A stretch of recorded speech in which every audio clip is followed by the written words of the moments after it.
moderate in size, but simply magnificent.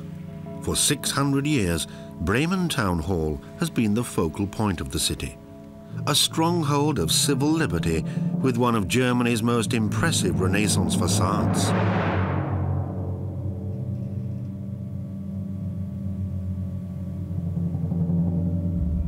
A symbol of independence that has stood for 6 centuries, the stone statue known as the Roland is more than just the hallmark of Bremen's right to hold markets.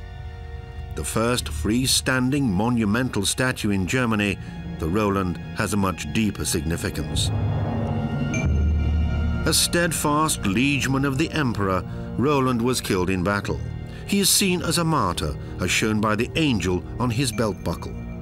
His statue in front of Bremen Town Hall was a pledge of loyalty by the city to its ruler, a sign that here only imperial authority is recognized.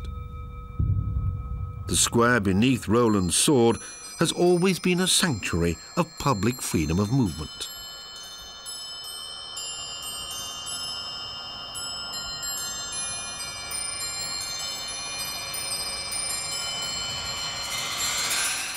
When the city's councillors chose this site for their town hall in 1405, they deliberately forced the cathedral into the background.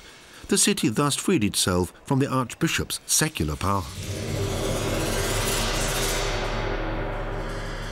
Under the protection of its church rulers, the small town on the periphery of the bishopric established by Charlemagne developed into a self-assured trading centre. Holy Scripture was no longer paramount for the people of Bremen. Focusing on matters temporal, in 1303 they codified city law for the first time. Chronicles state that in the middle of the 14th century, this town on the river Weser became a member of the Hanseatic League. This gave Bremen a tremendous commercial boost. The prosperity that came from maritime trade and from commerce with far-off regions strengthened the city's sense of independence, enabling it to thwart attempts by the church princes to assume control. Such was its self-confidence that this city of the people even adopted the hallmark of the church princes, the insignia of ecclesiastical power. But it was no longer the gates of paradise that the key in the coat of arms opened, but the gateway to the world. Although the Old Testament figures carved in stone above the town hall portal express a certain religious commitment, with little ado, the statues were later given the names of classical philosophers. And the central group of figures on the town hall facade is a political statement. Emperor and electors, larger than life, as a powerful guarantee of the city's autonomy.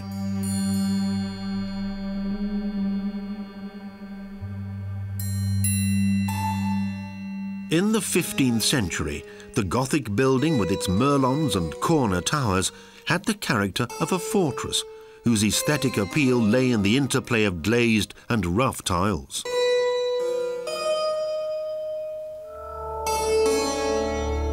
"200 years later, at the height of the city's commercial heyday, the face of Bremen Town Hall changed. Created by the architect Lüder von Bentheim, the new representative facade is a masterpiece of the Weser Renaissance as it's known.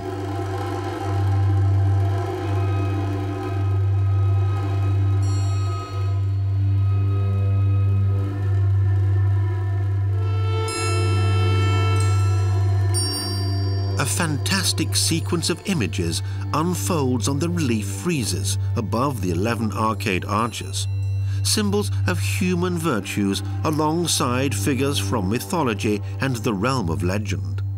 The purview of newly discovered secular learning is covered in its entirety.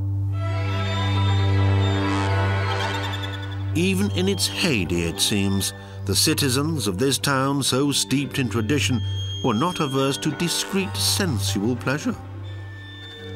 Lüder von Bentheim retained the elongated hall-like structure in its original form, but he gave it a grand centerpiece, a glass oriel crowned with a gable.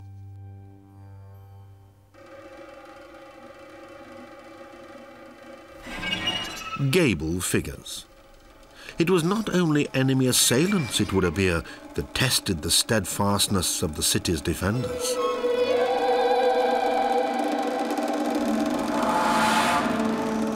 Past and present simultaneously, as if pictured in a mirror able to span epochs. 5 councillors and a mayor for each of the 4 quarters of the town formed the municipal authority, the highly respected council of this free city. Its inhabitants were forbidden by the council to accept offices and honours from elsewhere, because being a citizen of Bremen was regarded as the ultimate accolade.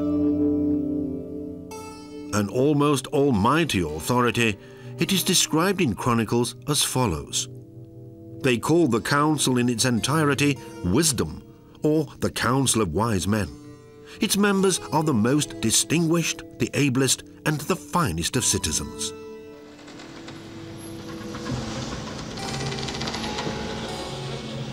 The council met in the upper town hall, which extends throughout the entire building. It was also the municipal banqueting hall. High, pointed arch windows indicate the Gothic origins of the Renaissance hall. Protruding somewhat on the long side is a 2-story oriel, the Golden Chamber, a room within a room. On the upper floor, the border between the world inside and that outside seems permeable. As if sitting in a theatre box, the observer sees the history of this Hanseatic city float past. Sails, reconstructions of ships that once provided the merchant fleet with safe conduct. Valuable gifts with which merchants tried to make their city's council favourably inclined even in the 16th century. The huge ceiling beams have a span of nearly 15 metres. For 400 years now, German emperors have looked down on councillors and visitors. Yet the monarchs only received their present appearance through restoration work carried out in the mid-19th century. The councillor's gaze rarely wandered upwards. It was fixed primarily on the building opposite, the Schutting, the guild hall of the powerful and influential merchants' body, which occasionally disputed the council's status.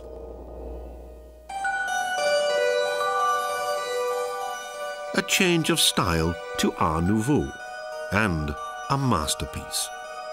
The interior furnishings of the Renaissance oriel, which the artist Heinrich Vogler redesigned down to the finest detail in the early 20th century. Only select guests of the Senate are invited to dine here in the Golden Chamber. From this holiest of holies, they can look down on the statue of Roland and the town hall square. The councillors had at all times complete control over what was happening in the town. In particular, they always kept an eye on the cathedral. In Bremen, sermons were held in the spirit of Martin Luther from as early as 1522 on. The Reformation quickly found adherents here, as the majority of Bremen's citizens became Calvinists. The bishopric that had been established by Charlemagne had finally slipped from the archbishop's grasp. It's almost as if the Golden Chamber's spiral staircase were merely an excuse to emphasize the artistic skills of the council's master carpenter. Based on Dutch models, the rich carving panders to curiosity to such an extent that the actual function of the staircase fades into the background. The town hall never suffered from the ravages of war. But in the new German Empire, it was no longer large enough for the bureaucratic administration. So in the early 20th century, it had to be extended. Designed by architect Gabriel von Seidel, the new town hall dovetailed harmoniously with the historical building, without falling prey to historism. The sparing use of decorative elements corresponded to the self-confident spirit of tradition which prevails in this Hanseatic city, where the key to the world is guarded.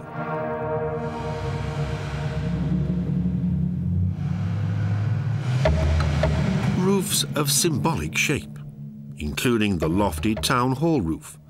Created in 1612 by Luder von Bentheim, it was inspired by the councillors' desire to set up an architectural monument to themselves. The original roof framework under the copper skin resembles an inverted ship's hull. The sophisticated construction supports the roof and at the same time relieves pressure on the ceiling of the hall below. When the national flag is flown from the town hall mast, it's an indication that Germany's smallest federal state is about to receive an official visitor. Bremen's town hall is not only an architectural monument, it is also a place of civic identity.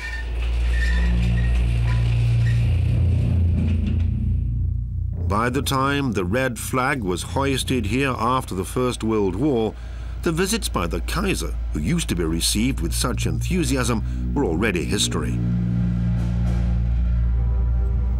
The town hall's cellar restaurant, which Wilhelm II never failed to visit, was now honored by other guests. Its greatest treasure, carefully stored in the vaults, has inspired many poets and maintained its reputation right through to the present day.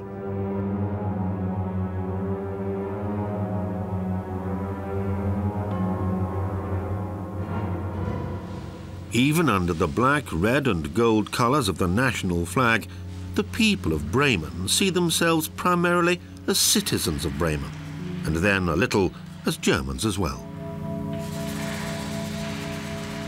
The style of their clothes and the description of their responsibilities might have changed, but the task of Bremen's elected citizens is still to govern. Since 1825, the city-state's councillors have been known as senators, while the mayor is referred to as the president of the Senate. Senate meetings are held in the new town hall on a weekly basis. In unique continuity, Bremen Town Hall has remained the symbol of a republican city-state that has known how to preserve its autonomy, though at times that has been far from easy. Shadow figures on a stage where civic life has presented itself in changing garb ever since the Middle Ages. The lower town hall. In this plain Gothic room, all the players, merchants and market women, vendors and customers, musicians and idlers, have known how to stage their appearance to maximum effect. Only wrongdoers crossing the 2 rows of massive oak columns on their way to court did so with a less-than-light step, preferring not to be seen. The images of the past appear fleeting, but in Bremen they say, "Let yesterday not be lost to you, but be reborn today, and stand upright in the gates of tomorrow." These figures too stand upright, at least one on top of the other. They're the famous town musicians of Bremen, 4 animals who, in one of Grimm's fairy tales, set out for this Hanseatic city, where they can still be seen today, at least in bronze. On this particular evening, however, the concert in front of the town hall will be given by a different ensemble than the town musicians. And to the ears of Roland, the Stone Knight, the sounds will certainly seem unusual.